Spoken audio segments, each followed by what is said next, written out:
Bouquet मैंने तुम्हारे लिए बनाए हैं। पसंद आया तुम्हें? मुझे ये सब कुछ बिल्कुल पसंद नहीं। दर्पण बेटा 25 नंबर निकाल, 25 नंबर। अरे aunty aunty aunty please please please, मुझसे नहीं, सब चीटिंग वीटिंग नहीं होता, प्लीज मुझसे ये सब मत करो आप। हाँ, जब ये डेट होती है और मंथ हो फेब तो क्या बात होती है। उस डेट में दिन में भी 14वीं की रात होती है, नंबर है 14। ये तो मेरे कार्ड में है। देखा आबा, फिर से मानसी का नंबर आ गया। मुझे तो लगता है ना पक्का कोई साजिश है। तो क्या कर सकते हैं, अब साजिश भी तो तुम्हारा बेटा ही कर रहा है। अरे आंटी, अगर आप हार रही हो तो मुझ पे एलिगेशन मत लगाओ। मैं आदमी हूँ नेक, और अगला नंबर है 1। ये मैं जीत गई। देखा, अब तो पक्का साजिश है सुधा, बता रहे हैं हम तुमको। अच्छा तो फिर हम भी हमारे पास से फेंक देते। आंटी तंबोला में पासे? मुझे आंटी मत बोलो। क्या हो गया मम्मी? क्या हो गया? अब तुम्हारे कारण मेरी और आभा की बचपन की दोस्ती ना बिना कट्टी के टूट जाएगी। क्यों? क्योंकि मैंने इस आभा की बेटी को अपनी बहू बनाने का फैसला किया है। अरे वाह। ये रिश्ता हम दोनों सहेलियों को रिश्तेदार बना देगा। क्यों, बनोगी ना हमारे घर की बहू?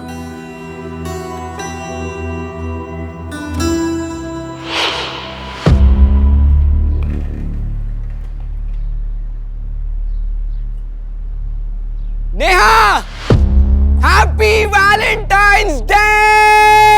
I love you Neha.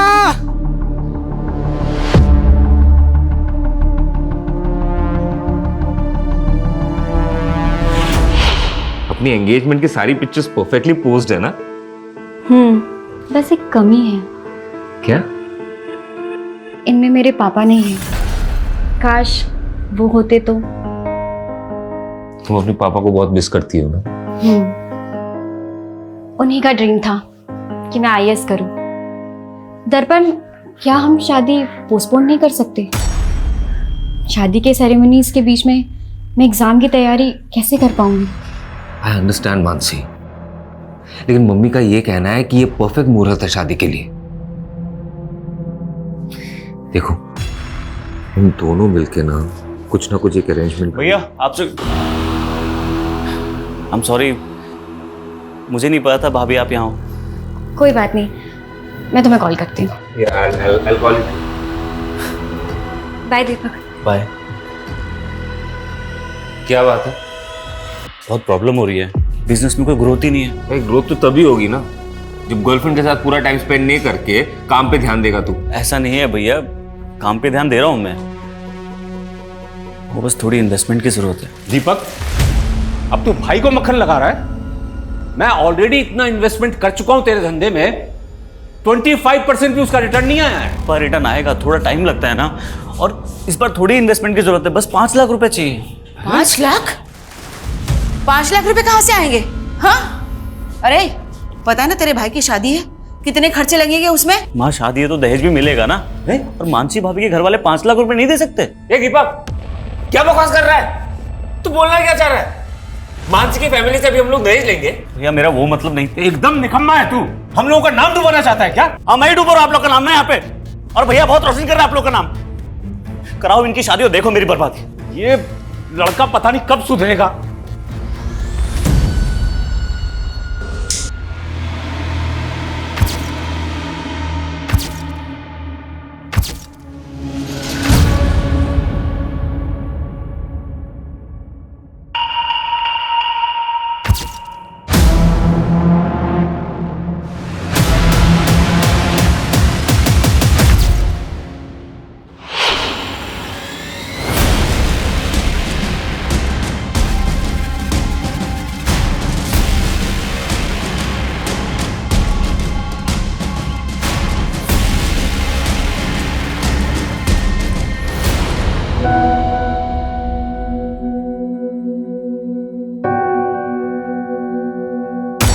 मैं तुम्हारे बिना जी नहीं सकता मानसी,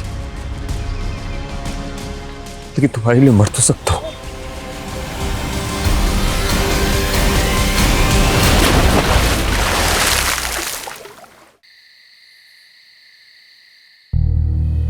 क्या हुआ दर्पण? तुम पूरे सेरेमनी में इतने एक्साइटेड थे और अब तुम्हारा मुंह लटक गया। एक्चुअली ये बात मैं तुम्हें एंगेजमेंट से पहले बता देना चाहता था, लेकिन कभी ना हिम्मत नहीं कर पाया। लेकिन अब लगता है कि अगर चुप रहा तो इस रिश्ते को आगे नहीं बढ़ा पाऊंगा। ऐसा क्या हुआ है दर्पण? देखो, उससे पहले ना मेरी जिंदगी में एक लड़की थी, लेकिन अब हम दोनों के बीच में कुछ नहीं है, हमारा ब्रेकअप हो गया है। वो सिर्फ मेरा पास्ट था, तुम मेरा प्रेजेंट हो। अब हम दोनों के बीच में कोई नहीं आएगा। तुम्हारे कल से मुझे कोई फर्क नहीं पड़ता, क्योंकि आज तुम सिर्फ मेरे हो।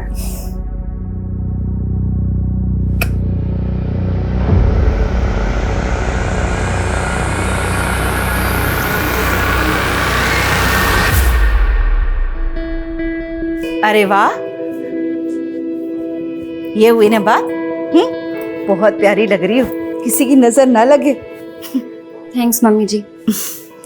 अच्छा बेटा, तुम कोचिंग क्लास पढ़ाते हुए महीने का कितना कमा लेती हो? यही कोई 18,000। तुम्हें पता है, मेरा दर्पण ना हर महीने अपनी पूरी तनख्वाह मेरे हाथ में लाके रखता है। तुम भी वैसा ही करोगी ना? वो मैं आपको आधी सैलरी दे दूंगी। आधी क्यों? क्योंकि अब मेरी दो मम्मी जी हैं, तो अपनी आधी सैलरी मैं अपनी मम्मी जी को दूंगी। देखो बेटा, आभा ने तो तुम्हारा कन्यादान कर दिया है ना, अब तो तुम इस घर की गृह लक्ष्मी हो, इसलिए तुम अब से पूरी की पूरी तनख्वाह ना मुझे ला कर देना, ठीक है? जी मम्मी जी।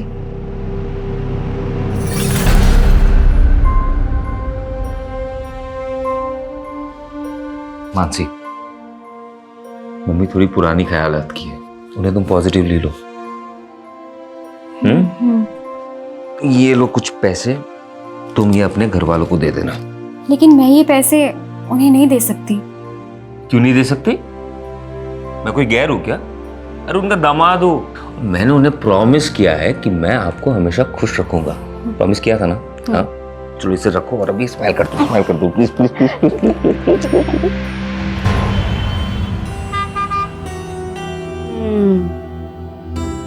अच्छी है ना? आप जब भी मार्केट आते हो यहाँ पे चाय पीने जरूर आती हो, है ना? हाँ, और हम मानसी को भी लेकर आएंगे, उसे बहुत अच्छा लगेगा, है ना? जरूर लाएंगे।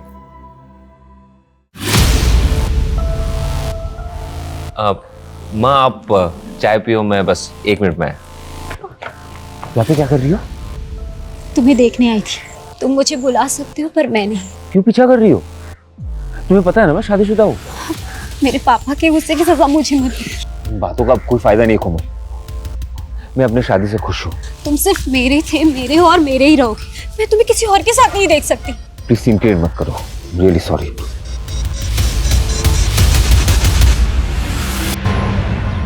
सर मैं यहाँ सालों से पूरी डेडिकेशन के साथ कोचिंग दे रही हूँ और आपने मेरी आधी सैलरी काट ली।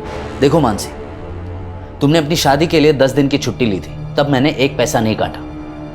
लेकिन उसके बाद तुमने यूपीएससी एग्जाम के लिए और 15 दिन की छुट्टी ले ली। लेकिन सर ये छुट्टी तो आपने ही मुझे खुद दी थी और कहा था कि एग्जाम की तैयारी मैं अच्छे से करूं। हाँ दी थी, क्योंकि मुझे लगा था कि तुम अच्छे रैंक से पास हो जाओगे तो यहाँ ज़्यादा से ज़्यादा स्टूडेंट्स आकर तुमसे पढ़ेंगे। लेकिन तुमने तो एग्जाम भी क्लियर नहीं किया। अब मेरा फ़ायदा नहीं होगा तो मैं तो पैसे काटूंगा ही ना। अरे मानसी, अपनी शादी में इनवाइट नहीं किया मुझे, अब तक नाराज हो? Naman please stop bothering me.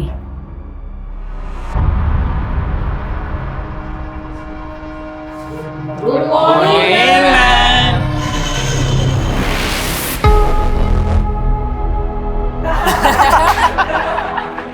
Madam का हनीमून। युवराज, प्रतीक, न्यूटन का थर्ड लॉ पता है क्या है? मैम, न्यूटन का थर्ड लॉ? न्यूटन का थर्ड लॉ है every action there is equal and opposite reaction. गंदा सोचोगे तो गंध ही मिलेगी। ये रहा तुम्हारा तोहफा और मुझे भी मेरा तोहफा मिल जाना चाहिए, समझे? दर्पण, मैं खाना बना रही हूँ। I will call you back. माँ, बाबा और दीपक तो शादी के फंक्शन में गए ना, तो फिर खाना किसके लिए बना रही हो? तुम और मैं है ना। मानसी, तुम्हें पता नहीं है क्या? स्पेशल नाइट है, शादी के बाद हमारा पहला वैलेंटाइन है। मैं इन सब डेज पे बिलीव नहीं करती। तो क्या हुआ? मैं तो मानता हूं ना। देखो मैंने ना तुम्हारे लिए एक सरप्राइज प्लान किया। पर दर्पण,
कौन कौन था यहाँ पे?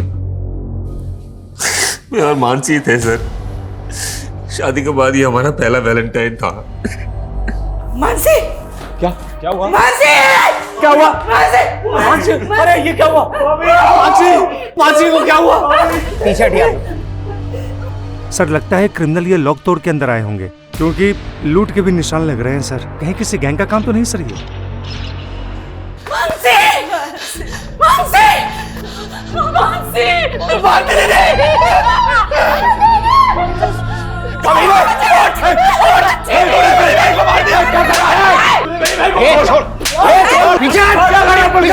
सर इससे बड़ी बहन को मार दिया। क्या बकवास कर रहा है पुलकित? सही तो बोल रहा है मेरा बेटा। सर इन्होंने हमसे दहेज मांगा था, हम लोग नहीं दे पाए तो मार दिया मेरी बेटी को। सर कैसी बातें कर रही है तू आबा? तेरी बेटी को मैंने अपनी बेटी की तरह माना। झूठ मत बोल। सर इसने, मेरी बेटी के पति ने इसने छोड़ोगे नहीं। इसने मेरी बेटी को मारा, मैं इसे छोड़ोगे नहीं।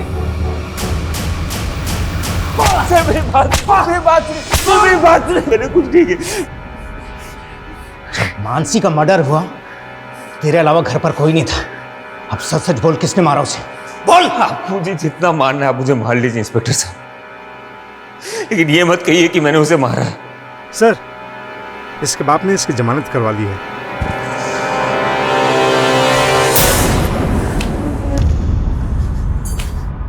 दर्पण, मेरा बच्चा।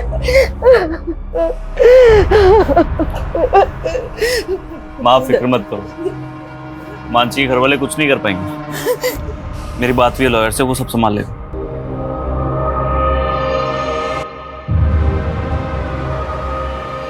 मानसी मेरी जिंदगी थी, उसके जाने के बाद मेरी जिंदगी का कोई मतलब नहीं है, लेकिन फिर भी मुझे उसका कातिल बोला जा रहा है।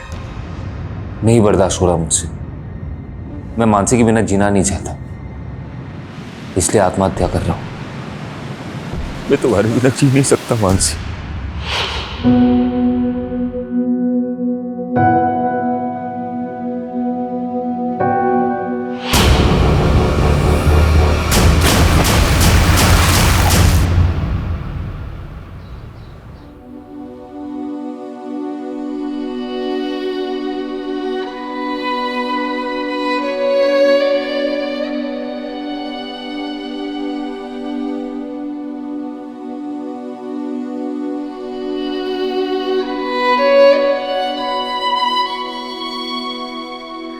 दस साल हो गए हैं जब से ये दोनों गए हैं ना। जैसे जीवन की खुशी ही चली गई। इनकी कमी तो पूरी नहीं की जा सकती सुधा, लेकिन आज दीपक की सगाई है, उसकी खुशियों के लिए तो हमें जीना ही होगा ना।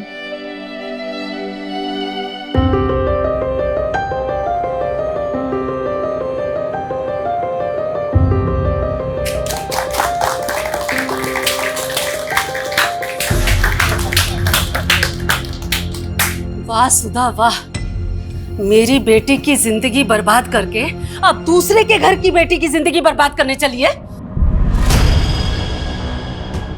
तुमने अगर अपनी बेटी खोई है ना, तो हमने भी अपना बेटा खोया है। अगर तुमने पहले ही हम पर भरोसा किया होता ना, तो ये दिन नहीं देखना पड़ता। भरोसे के लायक हो तुम लोग, हाँ? अरे एकदम घटिया लोग हैं ये।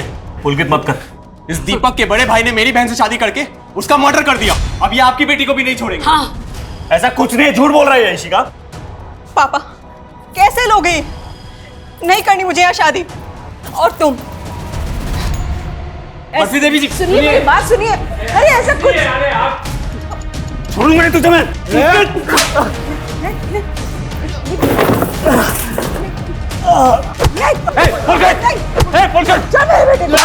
मेरे बेटे को मारा तूने। पुलिस बुलाओ। बस झगड़ा नहीं करना। बहुत हो गया पुलकित। दीपक क्या कर रहा है? दीपक क्या मसला है? देखिए साहब, इस लड़के ने मेरे लड़के का शर्ट फोड़ दिया। सर, इस दीपक के भाई ने मेरी बहन को मारा था। बहन को मारा था? सर वो एक 10 साल पुराना केस था।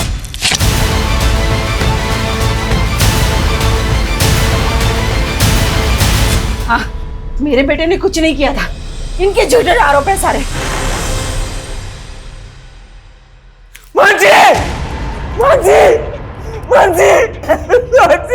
हमारे आरोप झूठे नहीं थे सर। एक मिनट। क्यों सर, सच्चाई भी ना बताएं?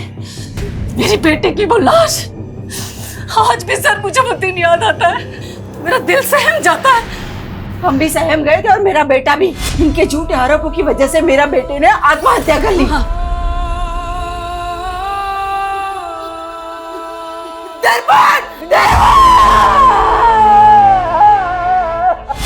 आप दोनों के परिवारों के साथ जो कुछ भी हुआ है उसे हम समझ सकते हैं, लेकिन आप नहीं समझ सकते सर। हमें तो 10 साल से इंसाफ भी नहीं मिला। इंसाफ तो हमें भी नहीं मिला है सर। ठीक है, मैं उस केस को फिर से देखूंगा। अभी आप प्लीज यहां से जाइए। और तुम दोनों एक दूसरे के साथ मारपीट करके कानून को हाथ में लेने की गलती मत करना। लेकिन sir please, I request you. चलिए लेके जाइए इनको। चलिए आप लोग। और आप लोग भी।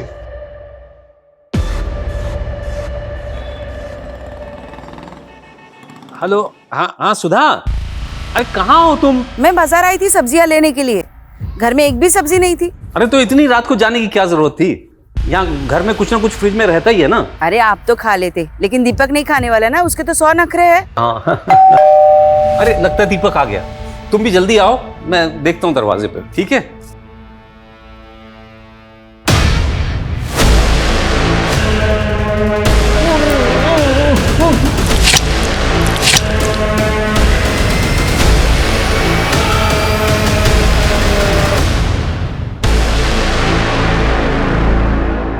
आज सुबह ना खीर बनाई है मैंने।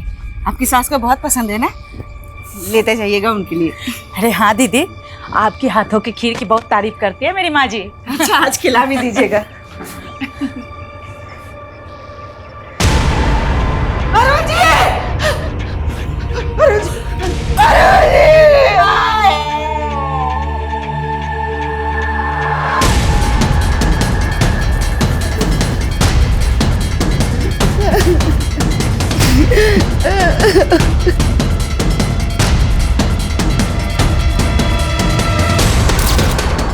सर ये देखिए सर, दरवाजे पे फोर्स्ड एंट्री के साइन भी, और घर की हालत देखकर लग रहा है कि लूट भी हुई है। कैसे हुआ ये? जब ये सब हुआ तो मैं और माँ घर पर नहीं थे। सर सुधा जी मार्केट ही गई थी, मैं भी उनके साथ अंदर आई और अंदर आके देखा तो अरुण जी की लाश पड़ी थी। लाश देख के मुझे 10 साल पुरानी घटना की याद आ गई सर। 10 साल पहले भी उनकी बहू मानसी के साथ में ऐसा ही हुआ था। आपको किसी पे शक है? मानसी का भाई पुलकित, उसने किया ये। सर, इनके नेबर का कहना है कि 10 साल पहले मानसी के साथ भी बिल्कुल ऐसा ही हुआ था और तब भी घर में लूट हुई थी। हाँ सर, मानसी भाभी के साथ भी ऐसे ही हुआ था, पर उस वक्त उसके भाई ने मेरे भाई दर्पण पे सारा आरोप लगा दिया। क्या पता अपना क्या छुपा रहा हूँ। आप ये कहना चाहते हो कि 10 साल पहले पुलकित ने अपनी बहन के साथ भी? पता नहीं सर, पर मेरे पापा को तो उसी ने मारा है। अगर दोनों केसेस की मॉडस ऑपरेंडी वाकई में सेम है तो हमें मानसी के मर्डर केस को भी स्टडी करना पड़ेगा। मानसी का मर्डर केस अभी तक सॉल्व नहीं हुआ है। अरुण जी की बॉडी को पोस्टमार्टम के लिए भेज दो और इस पुलकित को बुलाओ जरा police station. Okay sir. Sir वो दीपक फंसा रहा है मुझे क्या मिलेगा उसके बाप को मार के? कल तक अपनी बहन के लिए इंसाफ मांग रहा था तू, कहीं बदला तो नहीं ले लिया तूने? सर आप पुलकित को ऐसे अरेस्ट नहीं कर सकते, उसने कुछ नहीं किया है। वो कल शाम से घर पे ही था सर। देखिए, वो हम पता करेंगे कि कल शाम को वो कहाँ पे था। हमने वार्निंग देकर छोड़ा था उसको जब उसने दीपक की पिटाई की थी।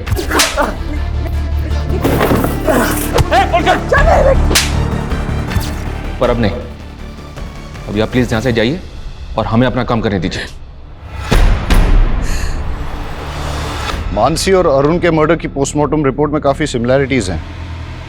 दोनों केसेस में पीठ पे एक ही तरह से और एक ही तरह के चाकू से वार हुआ है और दोनों ही मर्डर वेपन्स पे फिंगरप्रिंट्स नहीं है।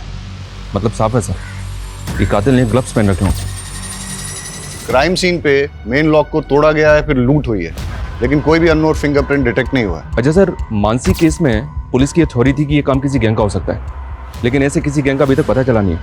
और अरुण के केस में भी कोई क्लू नहीं मिल रहा है। दोनों ही केसेस में या तो क्रिमिनल एक ही है, या अगर अरुण का कत्ल किसी और ने भी किया है तो उसने मानसी के मर्डर केस का मॉडस ऑपरेंडी कॉपी किया है। लेकिन अरुण के केस में किसी ऐसे इंसान का पता नहीं चल रहा जिसकी अरुण के साथ या अरुण की फैमिली के साथ कोई रंजिश हो, सिवाय मानसी की फैमिली के। और ये पुलकित भी कुछ भी नहीं होगा। ये मानसी के मर्डर केस में दर्पण प्राइम सस्पेक्ट था, जिसने कि सुसाइड कर लिया था। मैं तुम्हारे बिना जी नहीं सकता मानसी। लेकिन उसके बाद पुलिस की सस्पेक्ट लिस्ट में एक कोमल नाम की लड़की थी, जो कि दर्पण की एक्स गर्लफ्रेंड थी। हाँ सर, लेकिन उस पर कोई आरोप साबित नहीं हुआ था। और सोचने वाली बात यह है कि 10 साल बाद वो अरुण का कत्ल क्यों करेंगे? अगर हमें अरुण के कत्ल और मानसी के मर्डर केस को जोड़ के देखना है तो हमें मानसी मर्डर केस के हर साक्ष्य से पूछताछ करनी होगी। मैंने एसीपी साहब से केस रीओपन करने की परमिशन ले ली। तुम मानसी और दर्पण की फैमिली की सारी डिटेल्स निकालो, तब तक मैं इस कोमल से मिलके आता हूँ। सर, दर्पण मेरा पास था और अब मैं किसी और की पत्नी हूँ। आप प्लीज पुरानी बातें करके मेरी मैरिड लाइफ डिस्टर्ब कर रहे हैं। अब ये एक डबल मर्डर केस है, इसलिए पूछताछ में आपको हमारा सहयोग करना ही होगा। सर, मैं पहले ही सब कुछ बता चुकी हूँ। तो फिर से बता दीजिए, मानसी और दर्पण की शादी के बाद क्या आप कभी दर्पण से मिली? तुम्हें पता है ना मैं शादीशुदा हूँ। तुम सिर्फ मेरे थे, मेरे हो और मेरे ही रहोगे। मैं तुम्हें किसी और के साथ नहीं देख सकती। नहीं। 10 साल पहले वैलेंटाइन डे की रात को जब मानसी का मर्डर हुआ था, तब आप कहाँ थे? सर, मुझे नहीं याद है और मैं भला मानसी को क्यों मरवाऊंगी। ये रहा तुम्हारा तोहफा और मुझे भी मेरा तोहफा मिल जाना चाहिए।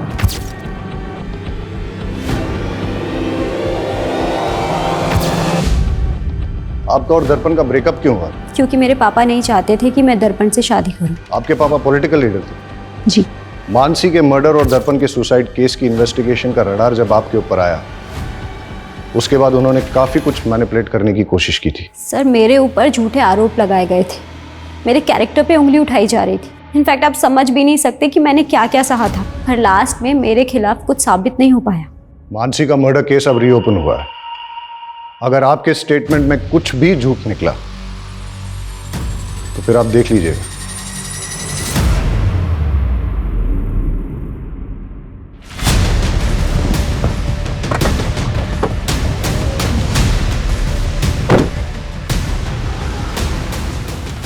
निशा जी, आप यहाँ क्यों आए हैं? तुम लोगों की वजह से पुलिस मेरी बेटी को परेशान कर रही है।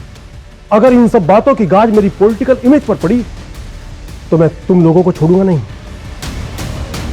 इसलिए कल मीडिया के सामने जाइए और ये कहिए कि इस केस का मेरा और मेरी बेटी से कोई संबंध नहीं है। आपको अपनी इमेज की पड़ी है और हम अपना बेटा और बहू खो करके चुप बैठ जाएं। अरुण जी, कहीं ऐसा ना हो बहू और बेटे के पास में पूरा खानदान पहुंच जाए।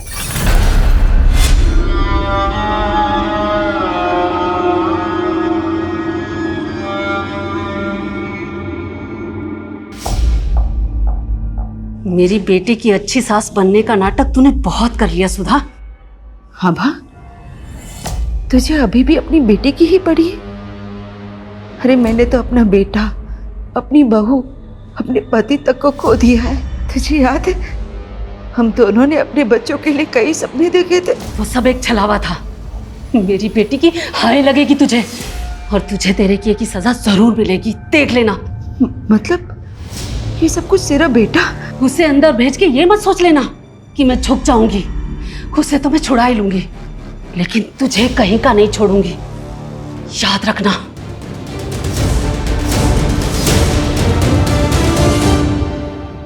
दस साल पहले पुलिस ने जब दर्पण को रिमांड पे लिया था तो उसने बयान दिया था कि मानसी जिस कोचिंग इंस्टीट्यूट में पढ़ाने जाया करती थी उसको लेकर वो काफी ज्यादा अपसेट थी।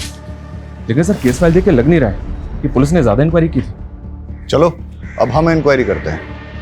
ये आप क्या बोल रहे हैं सर? 10 साल हो गए, मानसी का कातिल पकड़ा ही नहीं गया? क्यों, आपको नहीं मालूम कि केस अभी तक भी ओपन है? नहीं सर। आई होप आपको मानसी से जुड़ी 10 साल पुरानी बातें याद होंगी। जी कुछ कुछ। मानसी को आपसे कोई प्रॉब्लम तो नहीं थी? मुझसे? अब मेरा फायदा नहीं होगा तो मैं तो पैसे काटूंगा ही ना। नहीं सर। उनके पति ने स्टेटमेंट दी थी कि उनको इंस्टीट्यूट में किसी बात से स्ट्रेस था। ऐसा कुछ हुआ था इंस्टीट्यूट में 10 साल पहले? हाँ सर, एक बात है, मानसी ने इंस्टीट्यूट के 2 स्टूडेंट्स की कंप्लेंट की थी। कंप्लेंट? कैसी कंप्लेंट? मैडम का हनीमून। एक्चुअली तब मानसी नहीं चाहती थी कि उन दोनों पे कोई पुलिस कंप्लेंट हो या उनका करियर बर्बाद हो, लेकिन हाँ मैंने उन दोनों को रेस्टिकेट कर दिया था। आप हमें उन स्टूडेंट्स के नाम, फोन नंबर और एड्रेस दे दीजिए, और मानसी 10 साल पहले जिन जिन स्टूडेंट्स को पढ़ाती थी उन सब की डिटेल्स भी दीजिए।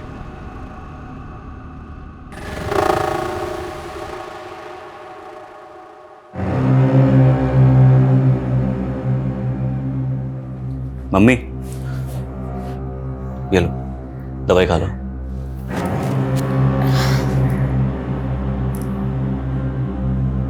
ये लो।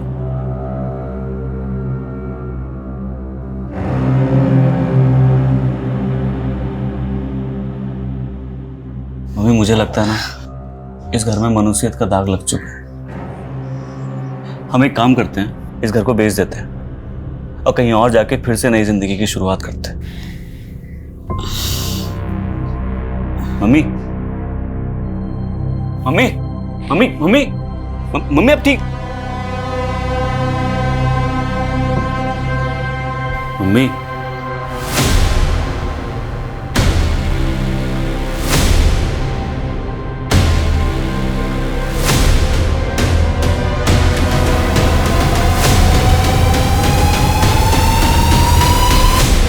सर हम मानते हैं कि हम उस टाइम पे थोड़ा शरारती थे, लेकिन शरारती बालिग थे तुम।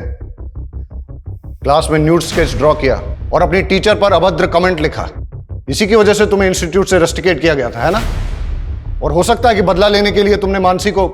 नहीं नहीं सर, माना तब हमसे गलती हो गई थी सर, लेकिन हमने कोई क्राइम नहीं किया सर। औरतों पे अभद्र टिप्पणी करना, 10 साल पहले तो इसमें बेल भी हो जाती थी, अब तो बेल भी नहीं होती इसमें। सर लेकिन क्या सबूत है कि हमने ही मानसी मैम को मारा था? 10 साल बाद तुम दोनों को ढूंढ लिया ना, सबूत भी ढूंढ ही लेंगे। इन दोनों लड़कों के पिछले 10 साल की हिस्ट्री निकालो। सर लेकिन ये दोनों लड़के मानसी के ससुर अरुण को जानते तक नहीं, तो फिर ये अरुण को क्यों मारेंगे? लेकिन दोनों के पास मानसी को मर्डर करने का मोटिव है। अब तो ये इन्वेस्टिगेशन में आगे जाके ही पता चलेगा कि दोनों केसेस में क्रिमिनल सेम है या दोनों केसेस अलग अलग है। सर पिछले 10 साल का सबसे बड़ा राज तो हमारे सामने आया ही नहीं। कौन सा राज? मैंने इन दोनों फैमिलीज का पिछले 10 साल का ब्यौरा निकाला। मानसी की बहन श्रद्धा की शादी मानसी की मौत के महज 25 दिन के बाद हो गई थी। अक्सर लोग फैमिली मेंबर की डेथ के बाद तकरीबन 1 साल तक कोई मांगलिक कार्य करते नहीं है। लेकिन श्रद्धा की शादी का इस केस से क्या लेना देना? श्रद्धा के CDR में एक अनाथाश्रम का नंबर मिला सर, यहाँ श्रद्धा पिछले 10 साल से आ जा रही है। आश्रम में इंक्वायरी की तो पता चला कि श्रद्धा वहाँ मानसी की बेटी से मिलने जाती है। मानसी की बेटी? सर वो मानसी दीदी नहीं चाहती थी कि किसी को ये बात पता लगे। लेकिन इसके बारे में आपके माँ या भाई ने भी कभी कुछ ऐसा बताया नहीं हमें। सर उन्हें बदनामी का डर था, लेकिन सच बात तो ये है कि दर्पण जी से शादी करने से पहले ही दीदी ने उस लड़की को जन्म दिया था। लेकिन इस बात का उनके मर्डर से कोई लेना देना नहीं हो सकता। ये आप डिसाइड नहीं करेंगे, आप हमें सिर्फ इतना बताइए कि उस बच्ची का पिता कौन है। नमन झा, वो दीदी के साथ इंस्टीट्यूट में पढ़ाते थे। मेरे और मानसी की बेटी? क्या मजाक कर रहे हैं सर, हम दोनों तो सिर्फ कलीग्स थे, यहाँ तक कि दोस्त भी नहीं थे सर। कमाल है, फिर भी मानसी को लव लेटर्स और गिफ्ट्स भेजा करते थे। ये मानसी की बहन ने दिखाया है हमें सब। वो सर, मैं मानसी को पसंद करता था, लेकिन प्यार सर एक तरफा था मेरा।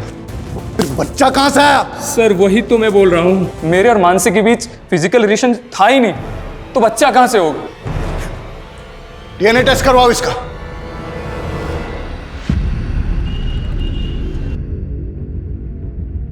मैंने तुझे बोला था ना इस दर्पण से दूर रहना, फंस गई ना पुलिस के चक्कर में। पापा ये सब कुछ आपकी वजह से हुआ है।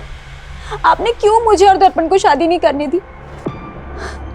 उसकी वजह से उसे मानसी से शादी करनी पड़ी और मुसीबत में मैं फंस गई।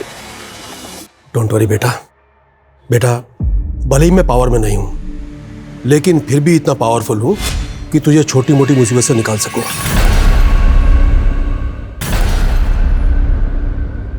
सरप्राइज। वाह, तुम तो हमेशा मुझे सरप्राइज कर देते हो। तुम्हारा मंगलसूत्र कहाँ है?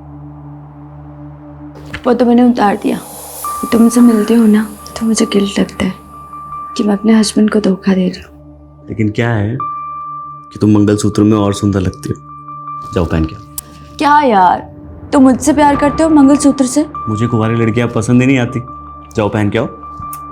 अरे यार, मुझे नहीं पहनना मंगलसूत्र। मेरे साथ रहना है ना, तो जो मैं बोलूं वो करना पड़ेगा। कहाँ है मंगलसूत्र?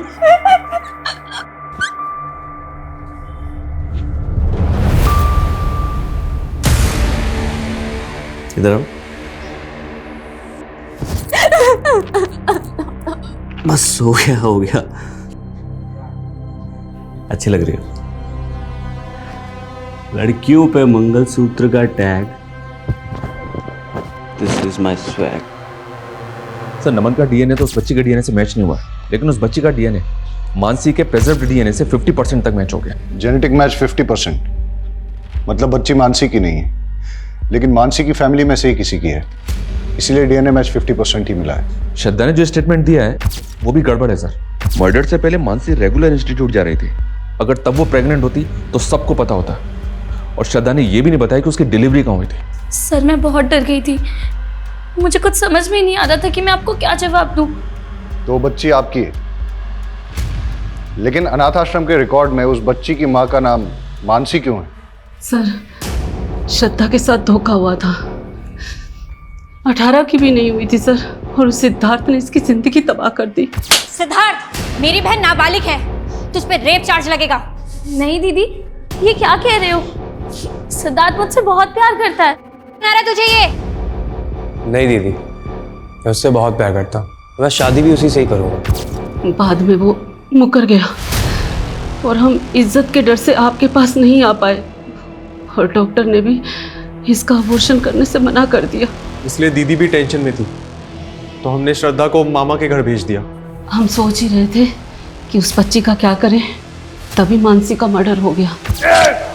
मैंने अपनी छोटी बेटी के दाग को छुपाने के लिए अपनी मरी बेटी के नाम का इस्तेमाल किया। कहीं ऐसा तो नहीं कि आपने मानसी को इसलिए मरवाया ताकि उसके साथ साथ आप अपने किसी काले कारनामे का राज भी दफन कर सकें? हम मानसी को मारने के सपने में भी नहीं सोच सकते सर। उसे दर्पण के घर वालों ने मारा है, ये बात मैं आपको लिख कर दे सकती हूँ। सर ये मानसी मर्डर केस में इतने सारे सस्पेक्ट एक के बाद एक हमारे सामने आए, लेकिन मानसी के भाई बहन और माँ के अलावा किसी का भी अरुण से कोई कनेक्शन नहीं मिला। सर हमारा खबरी इस केस में लूट करने वाले गैंगस्टर्स की इन्फॉर्मेशन निकाल रहा था, तो एक प्रोस्टिट्यूट से उसे पता चला कि एक हिस्ट्री शीटर उसका रेगुलर कस्टमर था, और उसने नशे में उससे कहा था कि 10 साल पहले किसी नेता ने उसे सुपारी दी थी। कौन सा नेता? सर ये तो पता नहीं चला, लेकिन सर कोमल का बाप भी नेता था। भले ही मैं पावर में नहीं हूं, लेकिन फिर भी इतना पावरफुल हूं कि तुझे छोटी मोटी मुसीबत से निकाल सकूं। और 3 साल पहले उसकी डेथ हो गई। और वो हिस्ट्री शीटर कौन है? सर बबलू नाम है उसका, मारपीट लूटपाट के केस में कई बार अंदर आ चुका है। उठा के लाओ इस बबलू को। नहीं सर, मैंने कोई सुपारी नहीं ली थी सर। हमको सब पता है, तेरा वो नेता कमलेश चौधरी के कार्यकर्ताओं के साथ उठना बैठना है ना। अब बता, किसकी सुपारी ली थी और किससे ली थी? हाँ सर, मैंने सुपारी ली थी, पर वो मुझे नेताजी ने नहीं, उनकी बेटी ने दिया था। ये रहा तुम्हारा तोहफा, और मुझे भी मेरा तोहफा मिल जाना चाहिए। तुझे कोमल ने सुपारी दी थी? हाँ सर, पर सर मैंने किसी का मर्डर नहीं किया सर, मैं तो पैसे लेके भाग गया था। कोई भी मेरा नाम लेगा और आप मान लेंगे मैंने कोई सुपारी नहीं दी है। हमने उस आदमी को इतना तोड़ा कि उसने सब सच उगल दिया। अब आपसे भी सच उगलवाने के लिए ऐसा ही कुछ करें ठीक नहीं रहेगा। सच बोलिए। हाँ, मैंने दी थी सुपारी, पर सर उसने मानसी को नहीं मारा, वो तो पैसे लेके भाग गया था। जिस रात मानसी का कत्ल हुआ उस रात आप कहाँ थी? देखो मानसी, दर्पण आज भी मुझसे ही प्यार करता है। ये बकवास करने आई हो तुम यहाँ पे? अब सच तो तुम्हें स्वीकार करना ही पड़ेगा। डाइवोर्स दे दो दर्पण को। तुम्हें दोबारा मुझसे मत कहना, निकलो यहाँ से। लेकिन मैंने मानसी को नहीं मारा सर, मेरी गलती सिर्फ इतनी है कि मैंने दर्पण से प्यार किया। अगर आपने मानसी को नहीं मारा तो फिर किसने मारा है? सर, हमने अरुण की बीवी पे नजर रखी थी। वो अक्सर एक कैफे में जाती है और अरुण की हत्या वाली रात भी वो उसी कैफे में थी। वहां की एक फुटेज मिली है, ये देखिए। लेकिन सुधा ने तो कहा था उस रात वो सब्जी खरीदने गई थी। मैं सब्जी लेने गई थी, फिर वहां से चाय पीने का मन किया तो चाय पीने चली गई। इसमें कोई हर्ज है क्या? हम बस कंफर्म कर रहे थे सुधा जी। सर, सुधा के सीडीआर के मुताबिक वो ज्यादा किसी को कॉल नहीं करती थी, लेकिन उसके सीडीआर में एक नंबर ऐसा है जिससे वो लगातार टच में थी। किसका नंबर है ये? सुधाकर यादव, आगरा का नंबर है ये। सुधाकर यादव, ये नाम कहीं सुना है मैंने।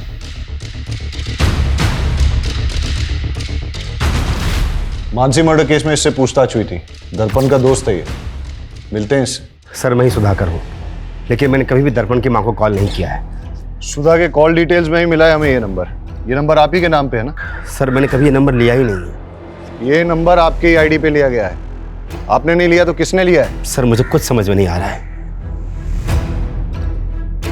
आपने अपने ओरिजिनल डॉक्यूमेंट्स कभी किसी को दिए? यार दर्पण, पक्का मेरा काम हो जाएगा कृषि विभाग का। यार मानसी के फादर भी कृषि विभाग में थे। मानसी को वहाँ पे सब लोग जानते हैं, मुझे नहीं लगता कोई प्रॉब्लम होगा। फिर मानसी भाभी का खून हो गया और दर्पण ने सुसाइड कर लिया। मैं तुम्हारे बिना जी नहीं सकता मानसी। मैंने दीपक से कई बार कहा कि मेरे ओरिजिनल डॉक्यूमेंट्स दर्पण के पास है, प्लीज़ मुझे ला के दे दो, लेकिन उसने कहा कि उसे डॉक्यूमेंट्स मिले ही नहीं।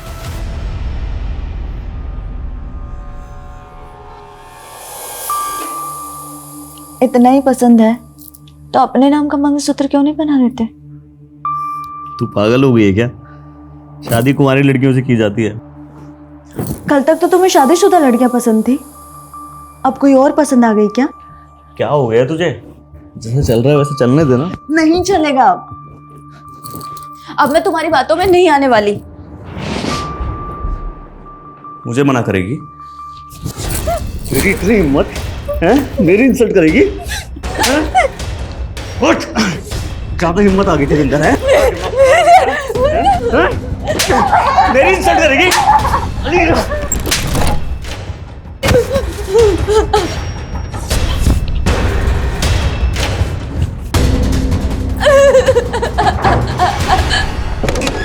सुधाकर के बयान से लग रहा है कि उसके नाम पे लिया गया नंबर और कोई इस्तेमाल कर रहा है। नंबर ट्रेस पे डालो और पता करो कौन इस्तेमाल कर रहा है ये नंबर। सर अंजलि होटल में दर्पण के भाई दीपक ने एक लड़की को मॉलेस्ट करके उसकी जान लेने की कोशिश की। सर वो दोस्त थी मेरी, मैं हाथ नहीं उठाना चाहता था उस पर गुस्से में कंट्रोल नहीं होता मुझसे। और सेक्सुअल डिजायर भी कंट्रोल नहीं होता तेरा। दर्जनों अफेयर थे तेरे। कहीं मानसी पे भी तेरी बुरी नजर तो नहीं थी? नहीं सर। सुधाकर के डॉक्यूमेंट्स का मिसयूज करके फोन नंबर किसके लिए लिया? मैं इस बारे में कुछ नहीं जानता। जानता नहीं है या अपनी माँ के फोन से उस नंबर पे रेगुलर कॉल किया करता था? नहीं सर, मैंने ऐसा कुछ नहीं किया है।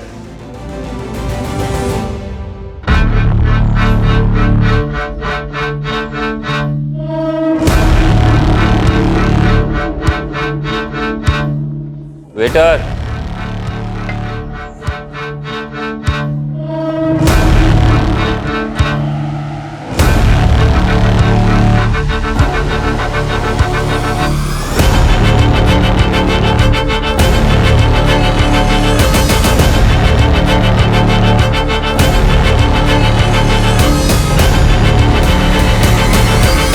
आर यू श्योर ये आदमी वही है? कंफर्म नहीं है सर, पर वो आगरा जाने वाली बस में चढ़ा है। मैं उसी बस को फॉलो कर रहा हूँ। मैं उस बस के रूट वाले स्टैंड पे हूँ। मैं बस पे चढ़ता हूँ, तुम बस को फॉलो करो। Okay sir.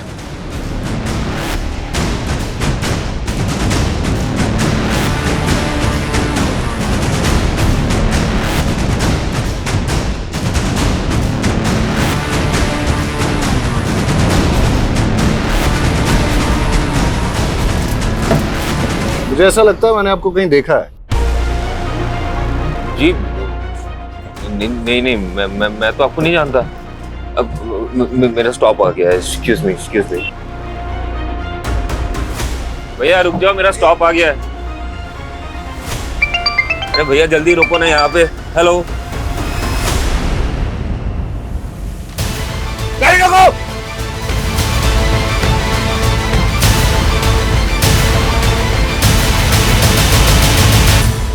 बहुत शातिर चाल चली तुमने दर्पण।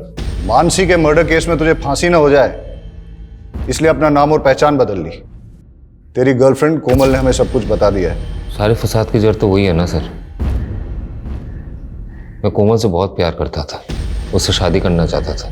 मेरी माँ जब हमारे रिश्ता लेके उसके घर पे गई तो उसके बाप ने मेरी माँ की बहुत बेइज्जती की और ये मुझसे बर्दाश्त नहीं हुआ। तो मैंने कोमल को छोड़ के मानसी से शादी कर ली। लेकिन आए दिन कोमल मुझे ये एहसास दिलाती रही कि वो मुझसे कितना प्यार करती है। तुम मुझे बुला सकते हो, पर मैंने मेरे पापा के गुस्से की सजा मुझे मत दो। बचपन से काफी लड़कियों ने मेरी प्रपोजल ठुकराया सर। मुझे ये सब कुछ बिल्कुल पसंद नहीं। I love you, Neha. कोमल एक लौती थी जो मुझसे बहुत प्यार करती थी। वो मेरे लिए कुछ भी कर सकती थी और ये बात मेरे लिए बहुत बड़ी थी। मानसी को धोखा देके मैं कोमल से मिलने लगा। मेरी माँ को मुझ पे शक हो गया तो उन्होंने मुझ पे नज़र रखने के लिए मेरे पीछे एक प्राइवेट डिटेक्टिव लगा दिया। उस प्राइवेट डिटेक्टिव ने हमारे कुछ फोटोज खींचे, मेरे और कोमल के। कुछ दिन बाद वो फोटोज मानसी ने देख ली।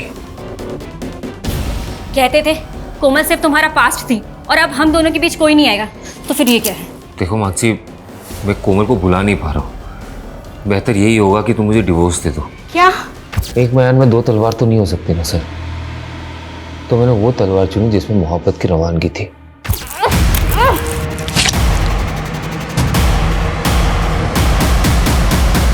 मेरी गलती सिर्फ इतनी थी सर कि मैंने दर्पण से प्यार किया और उसने मेरे लिए मानसी को मार दिया। सर जब मुझे ये बात पता चली तो मैं बहुत डर गई थी और मैंने उससे दूरी बना ली। मुझे पता था पुलिस एक दिन मुझे मानसी के कत्ल में सूली चढ़ाएगी, तो मैंने अपने कद काठी का एक भिखारी ढूंढा, उसे पैसों की लालच दी, उसे कपड़े दिए, उसे मारा और तालाब में फेंक दिया।